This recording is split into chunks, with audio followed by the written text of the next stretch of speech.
December 17th, 1944, the dawn that exposed a lie. Hansfeld, Belgium. 0530 hours.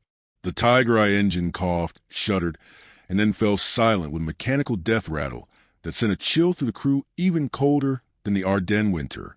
SS Obersturmführer Joachim Peiper slammed his fist against the turret rim. The metallic echo rolled across the frozen field like a warning bell.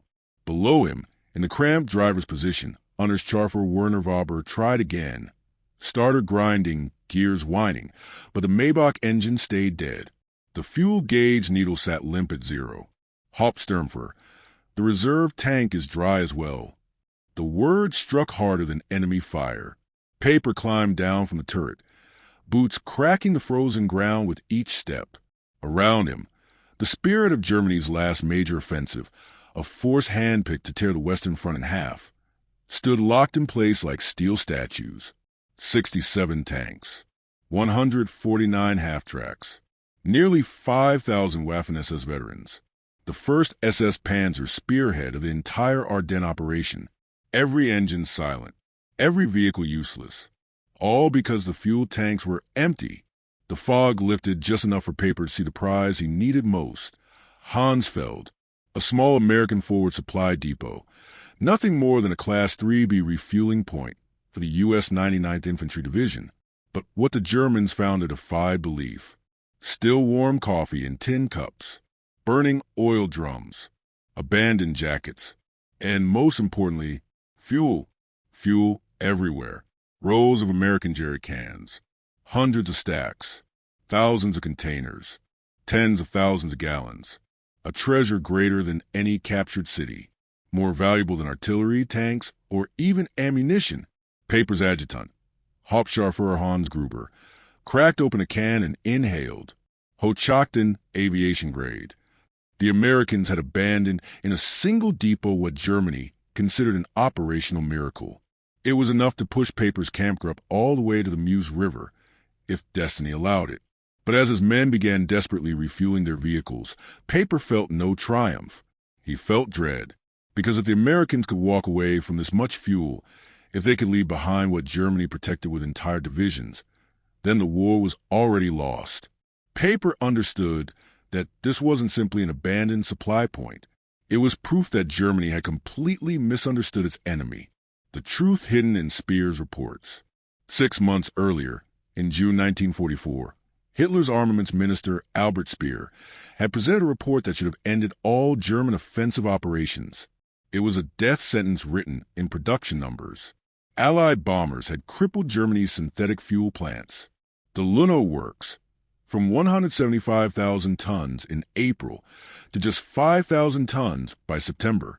Hydrogenation plants at Pollitz, Brucks, and Blechhammer, operating at less than 10% capacity. Aviation fuel output collapsing beyond recovery. Germany was running a mechanized war with a fuel system designed for a peasant nation. In 1944, the United States produced 1.8 billion barrels of crude oil. Germany plus Romania produced 33 million barrels. Equals Germany had less than 2% of America's petroleum power. The numbers didn't predict defeat. They guaranteed it. The offensive built on hope and fiction. For Operation Walk am Rhein, the Ardennes Offensive, Wehrmacht logistics officer Major Friedrich Simon calculated the fuel requirement. Backhand index pointing right 4.5 million gallons to reach Antwerp. Hitler allocated 5 million gallons, but only half ever reached the staging area. The German plan depended on capturing American gasoline along the way. That wasn't strategy. That was desperation disguised as optimism. Meanwhile, the Americans had Pluto pipelines pumping fuel under the English Channel. The Red Ball Express trucking 12,500 tons of supplies daily. Daily fuel consumption in Europe, 1,200,000 gallons. Daily fuel deliveries, 1,400,000 gallons. They fought battles and built reserves simultaneously. Germany couldn't even fuel an offensive. Peiper, the man who understood fuel better than Hitler. Joachim Peiper was no fool.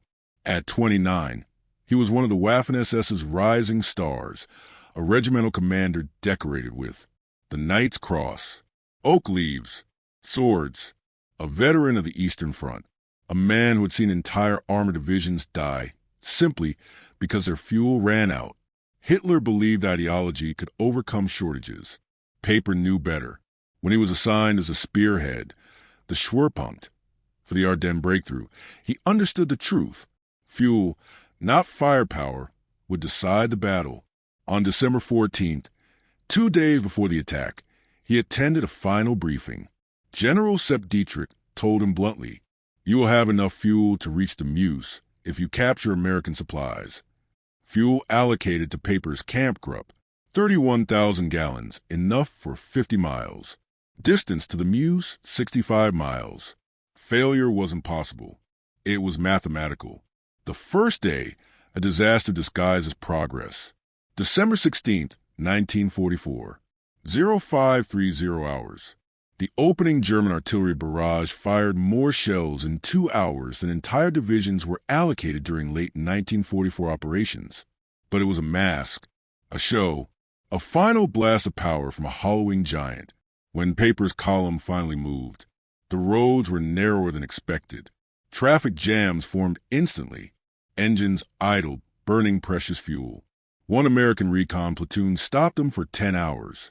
By the time Peiper reached Hansfeld at dawn on December 17th, backhand index pointing right, he had covered 20 miles.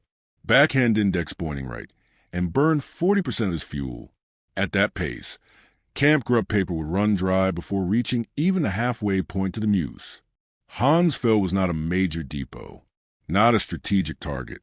It was a temporary forward station, and it contained more fuel than Peiper's division had received in 6 months. The realization that shattered the German illusion: 50,000 gallons, high-octane American gasoline, enough to move Peiper's column forward, temporarily. But the paperwork found inside the depot office told a different story. It showed the journey of that fuel, pumped in Texas, shipped to New York, transported across the Atlantic to Liverpool, ferried to Normandy, trucked 400 miles to Belgium. A 6,000-mile journey completed in 6 weeks. When Gruber showed the documents to Peiper, the SS officer read them twice. His face went pale. They both understood. Germany wasn't fighting an army. It was fighting an entire industrial civilization.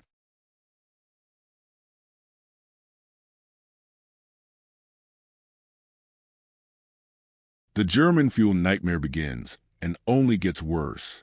Peiper's men worked frantically in the frozen morning air, hands numb as they cracked open American jerry cans and filled their thirsty engines. Every tank, every half-track, every armored car drank greedily. Metal B survived by the fuel that Germany could no longer make. But the numbers didn't lie. Even after filling, 67 tanks, 149 half-tracks, dozens of command vehicles, supply trucks, prime movers, reconnaissance cars. It still wasn't enough. The reserves they captured amounted to a temporary pulse, not a resurrection. It would keep them moving for hours, not days. Peiper understood immediately what Berlin refused to admit. Fuel wasn't simply low. It was gone. Why American fuel looked like science fiction to German troops.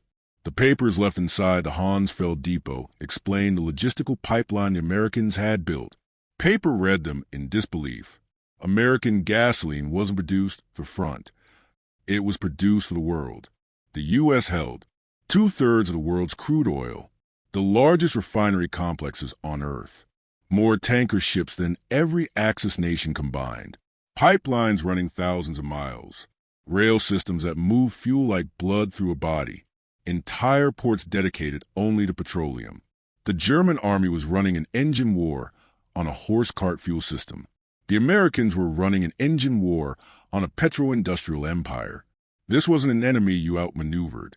This was an enemy that outproduced your entire continent.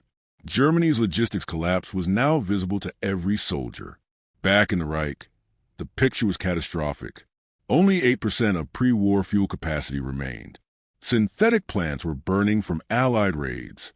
Romanian oil fields were lost. Storage tanks were empty. Tank divisions ran exercises without fuel. Training drivers practiced without engines. Luftwaffe planes couldn't even taxi to the runway. At the front, tanks were abandoned for lack of fuel. Vehicles hidden in forests couldn't move. Artillery was firing at 1/10 th its normal rate. Troops marched because trucks had no gasoline. Mobile units became infantry overnight. German mechanized warfare didn't fail. It starved. The Americans burned fuel like water, and that shattered the German mind. The American practice of simply burning fuel shocked the Germans more than any battlefield defeat. When retreating from Hansfeld, U.S. soldiers had left behind dozens of fuel barrels and set others on fire to prevent capture. Peiper saw a burning pile of gasoline that could have fueled his entire Kampfgruppe for a day. To German soldiers, watching fuel burn freely was like watching gold set on fire. Hauptscharführer Gruber whispered, "They burn more in minutes than we receive in weeks." He wasn't exaggerating. American fuel consumption was staggering. 400,000 gallons per day for Patton's Third Army. 800,000 gallons per day for the First Army. 1.3 million gallons per day through Normandy depots. 20 million gallons on hand at all times in forward storage. Germany had never possessed these resources, not even at its peak. Now, in 1944, the gulf was astronomical. The captured document that changed everything. Inside the Hansfeld American Depot, Peiper found a simple clipboard still hanging on the wall. It listed the fuel deliveries for the week. Monday, 180,000 gallons. Tuesday, 190,000 gallons. Wednesday, 205,000 gallons. Thursday, 175,000 gallons. Friday, 200,000 gallons. 500,000 gallons in 5 days. A single depot. For a single infantry division. Peiper stared at the numbers as if they were coded propaganda. They weren't. They were ordinary volume for an ordinary U.S. Army unit. His adjutant realized the truth. Her Obersturmführer, this depot receives more fuel in 1 week than our division has received all year. Peiper didn't respond.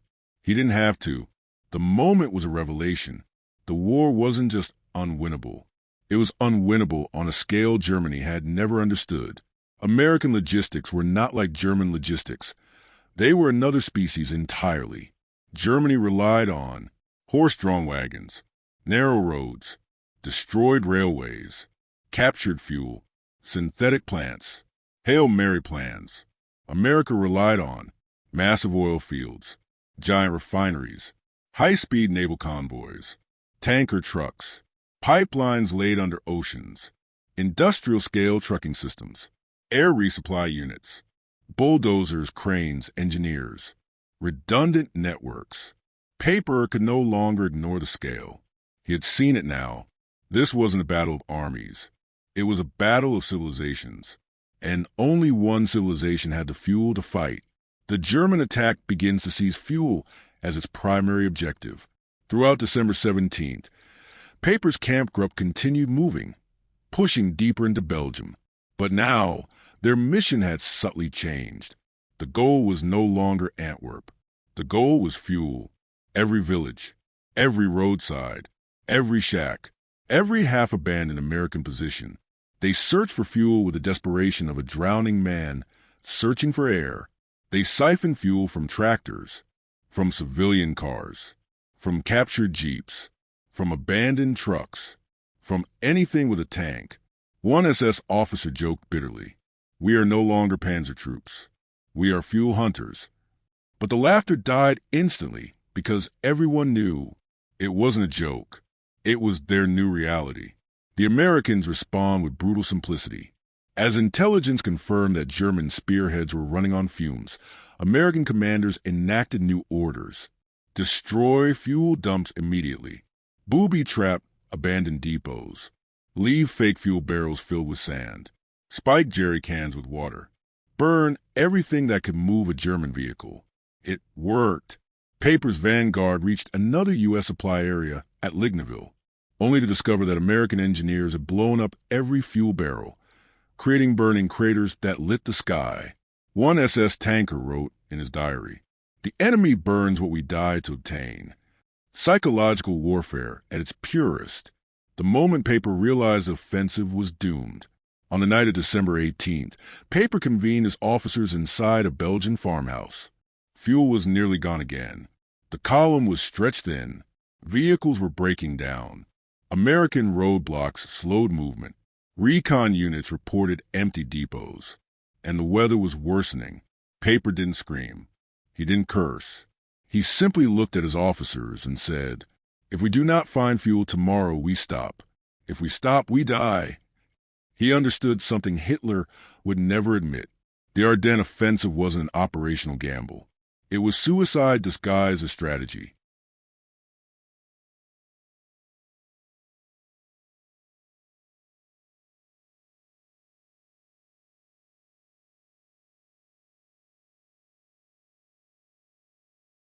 December 19, 1944. The offensive starts bleeding out.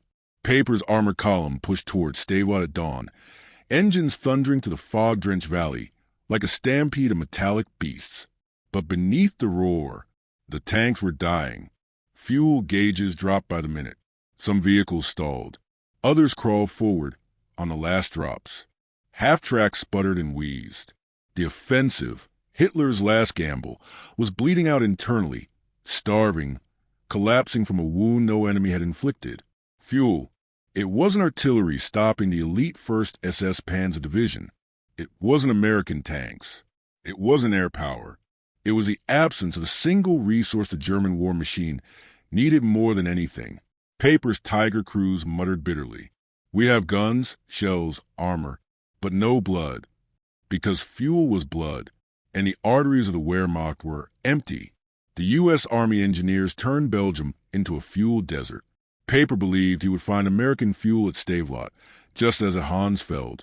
Instead, he found destruction. Americans had anticipated the German fuel-hunting desperation and executed one of the smartest logistical countermeasures of the entire war. They turned every fuel depot into a scorched earth trap. As Peiper approached Stavelot, he saw towering plumes of black smoke rising behind the houses. The Americans had poured gasoline into sewers, ignited fuel drums, booby-trapped depots, set entire fuel trains on fire, destroyed pump stations, left false fuel barrels filled with sand, rigged jerry cans with explosives. The Germans reached the depot and found nothing but burning rivers of oil. One SS tanker cried out, "They burned the one thing we need to survive." To Peiper, this wasn't merely tactical defeat. It was a physical manifestation of his worst fear. The Americans had so much fuel that they could destroy it without hesitation. The fuel barrel that changed German history. A small, almost trivial detail stunned Peiper more than any destroyed tank or barricade. Inside a bunker near Stavelot, his men captured a single U.S. jerry can, stamped with factory marks. Tulsa, Oklahoma, November 1944. Delivered to Belgium. In just 4 weeks, Peiper turned the can in his hands for nearly a full minute. Oklahoma to Belgium, across thousands of miles, across land, sea, and continent, across a logistical network so massive it felt unreal. He whispered to his adjutant, "They ship gasoline across oceans faster than we move fuel across Germany." It was no exaggeration. American logistics reached godlike scale. By December 1944, U.S. supply reached superhuman levels. 1.5 million gallons of fuel delivered daily to Patton's Third Army. 7 million gallons in forward reserves at Spa. 22,000 trucks operating in the European theater. White Ball Express supplementing the Red Ball. Fuel pipelines extended into Belgium. Railroads rebuilt in days. To put it in perspective, the Americans moved more fuel per day than Germany produced per month. Germany didn't lose the Ardennes because of tactics. Germany lost because the U.S. could summon fuel faster than Hitler could dream of moving it. Peiper's column slows to a crawl. On December 19th and 20th, Peiper's spearhead met increasing resistance. Roadblocks, blown bridges, American tank destroyers, engineer units, entrenched infantry, flooded valleys, mines. But none of these stopped him. What stopped him was distance. Every kilometer forward consumed fuel. Every skirmish burned gasoline. Every detour wasted more precious drops. Tanks began shutting down along the route. Mechanics drained fuel lines and split the remaining gasoline among the most important vehicles, sacrificing others. One Panther commander wrote, "We have turned into cannibals, feeding our living tanks with the dead ones." It was a chilling metaphor, and perfectly accurate. The ultimate irony: Peiper captures Stavelot, but can't use it. After brutal urban fighting, Peiper finally seized Stavelot, but there was no victory. There was only the bitter taste of futility. The Americans had emptied or destroyed the last major fuel depot in the region. The German supply line remained block miles behind him. Convoys were destroyed, fuel trucks ambushed, bridges gone, roads clogged with wreckage. Peiper was now an armored dagger driven deep into enemy territory, with no handle left to pull him back. He was alone, cut off, surrounded, drained, his fate sealed, but he refused to stop. Not yet. The nightmare marched through Stillmont and L.A. Gleize. Peiper pushed towards Stillmont desperately, hoping to capture more American supply points. Instead, his spearhead collided with well-prepared U.S. infantry and tank destroyers. Stillmont became a slaughter ground. Tigers knocked out by hidden guns. Panthers ambushed in alleyways. Half-tracks shredded by bazookas. Infantry pinned by machine gun crossfire. The SS fought savagely, pushing back the Americans temporarily. But every battle lasted longer than planned. Every detour burned more fuel. Every hour pushed them deeper into the trap. By the time they reached La Gleize, the final disaster had arrived. A Panther Company commander reported, "No fuel. We are immobile." The spear point of Hitler's last great offensive had become a graveyard. Peiper's decision: abandon the vehicles. On December 23rd, Peiper gathered his officers. His voice was calm, almost detached. "Gentlemen, we abandon the vehicles tonight." The room fell silent, abandoning their tanks. Their steel identity, their pride, their power was worse than retreat. It was an admission that Germany's mechanized era was dead. They destroyed what they could. Tigers blown up from inside. Panthers rigged with explosives. Half-tracks torched. Vehicular radios smashed. Fuel lines severed. The rest were left in neat, grave-like rows. The ghosts of a doomed offensive. Peiper led 800 men on foot through the snowy forest, slipping through American lines under cover of darkness. The elite spearhead of the Ardennes Offensive was gone. Not defeated in battle. Not destroyed by enemy fire. Destroyed. December 24th, 1944, the German offensive dies in the snow. When Peiper's men slipped out of La Gleize under the cover of night, trudging through knee-deep snow, they were not retreating from American firepower. They were retreating from mathematics. The Ardennes Offensive, the last hope of Nazi Germany, had died not at the hands of American artillery, nor under bombs of Allied air power, nor from the barrels of Sherman tanks. It had died because Germany could not move. Tigers, Panthers, armor cars, half-tracks, supply trucks, all abandoned in the same condition. Backhand index pointing right, fuel tanks bone dry. When American troops entered La Gleize, they found Peiper's once proud armored spearhead frozen in place like an industrial graveyard. Dozens of Panthers. A Tiger II with its turret facing the sky. Half-tracks cannibalized for parts. Vehicles still warm from recent attempts to ignite them. One American soldier ran his hand along the hull of an abandoned Panther and muttered, "Hell, we didn't stop this thing. Gasoline did." He was right. The numbers that revealed the full truth. In the days that followed, Allied intelligence pieced together the full scale of German failure. It was worse than anyone imagined. The Germans had begun the offensive with enough fuel for 50 miles of advance, hoping to capture fuel for the remaining 200 miles, with no reserves, no alternate supply routes, no redundancy, and no way to replace losses. Meanwhile, the Americans had 60 million gallons of fuel stored in Normandy, 18 million gallons held in forward depots in Belgium, 1.3 million gallons per day delivered across France, 22,000 trucks running nonstop, pipelines stretching into the front lines. airdrops supplementing ground supply, rail lines rebuilt in days. Germany was trying to outrun a fuel ocean with a thimble. The Ardennes was never going to succeed. Not because the plan was flawed, though it was. Not because of weather or surprise, though both mattered. It was doomed because logistic imbalance had become cosmic. A tiger cannot outrun a tsunami. America's fuel mountain, a civilization versus a regime. One statistic, discovered after the war, explains the Ardennes better than any battlefield map. In 1944, backhand index pointing right, the United States produced more oil every week than Germany produced in the entire year. This alone meant Germany's offensive was a fantasy. America had fuel depots so large they looked like cities. Tanker convoys stretched to the horizon. Refineries operated 24 hours a day. Pipelines snaked across continents like veins. Trucks moved in rivers so dense they became terrain. In contrast, Germany had fuel rationing so severe that entire divisions drilled without engines. The Ardennes offensive collapses, not in battle but in supply. By December 25th, Hitler's grand offensive had stalled everywhere. Not because the Germans lacked courage. Many fought ferociously. Not because Allied troops were unprepared. Some were, many weren't. Not even because of Allied air power. Storms grounded planes at first. It collapsed because tanks ran out of fuel. Artillery ran out of shells. Infantry ran out of rations. Vehicles froze and could not be restarted. Horses died from exhaustion. Supply lines were destroyed. Replacements were non-existent. The offensive simply starved to death on the battlefield.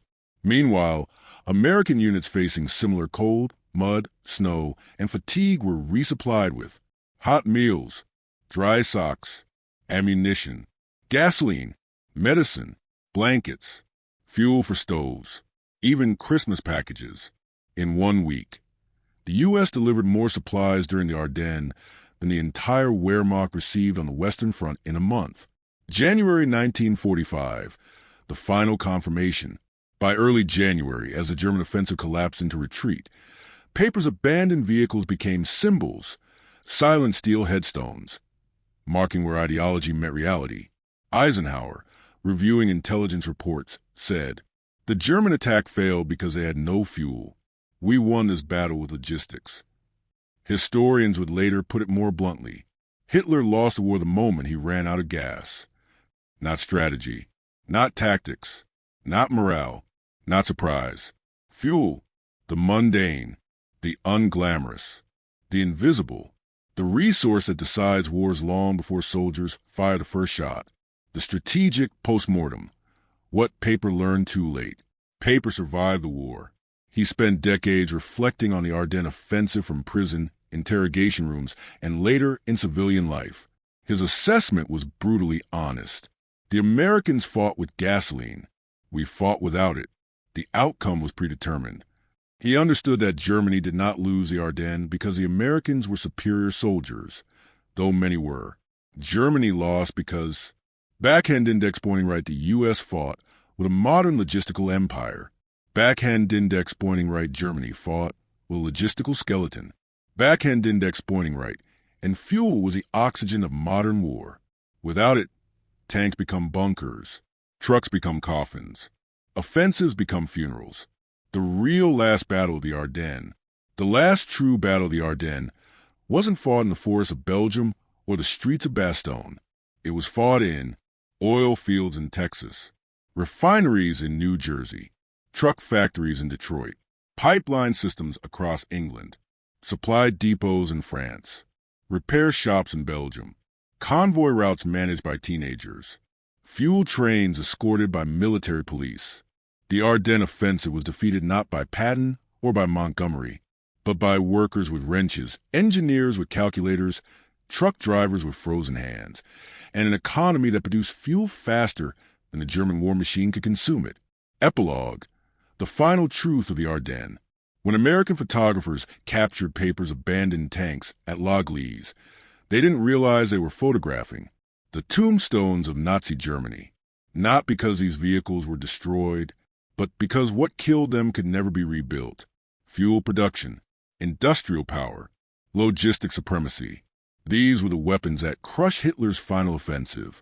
And in the end, the American soldier who whispered, "Gasoline won this war," wasn't being poetic. He was telling the truth.